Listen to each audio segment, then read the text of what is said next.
basic human need to be recognized. Many of us don't want to be recognized publicly, but we want to know that someone knows that we're there, that they value us, that we are valuable, because if nobody notices us, we could cease to exist. And that's why it's such a huge human need that we have that.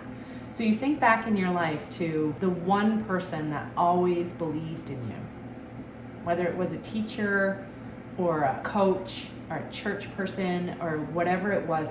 Most of us have that one person in our life that we feel like this person made the difference. When I was little, my brother died in an accident when I was 13, and I stopped leaving the house, stopped going outside, stopped talking to people, and I was in my house probably for about 2 months where I wouldn't go out.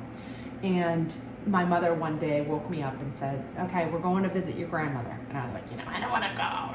She's like, that's too bad, get in the car. So we get to my grandmother's house, and my grandmother was about 4'10", and she's standing on her porch with these huge hats with plastic flowers all over them. That was usually the sign that we were going to be either doing yard work or picking berries, picking, apples, or doing some sort of harvesting of some sort.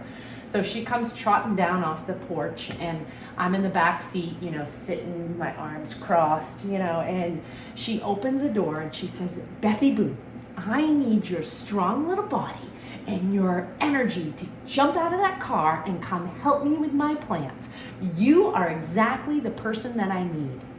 And so I get out and I mosey over to the plants and I start weeding. And she's standing beside me the whole time. She's got the hat on my head and her hat on. And she's telling me about how amazing I am because I have so much energy and I have so much life and everything. And for years, I'd been told in school, Bethany needs to sit down. Bethany needs to stop talking. Bethany needs to stop running around the classroom. Bethany needs to stop bumping into things. Bethany needs to stop distracting people.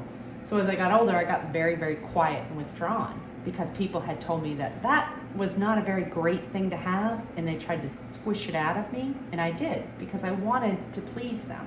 And she stood and told me that these things that were so vital to the person that I am were good things, were important things.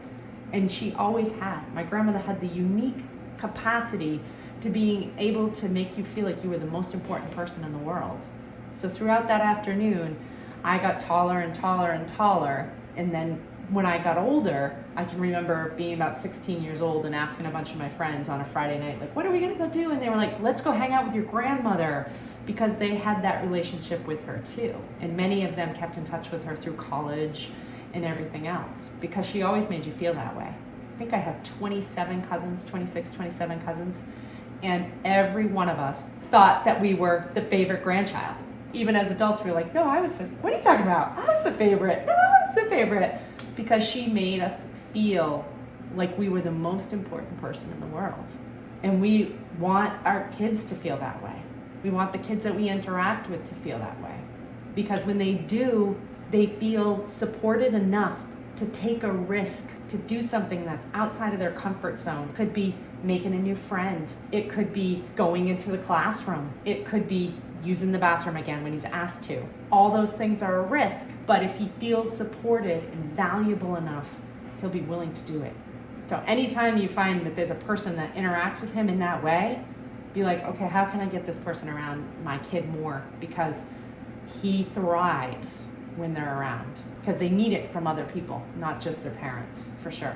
And we want them to have that.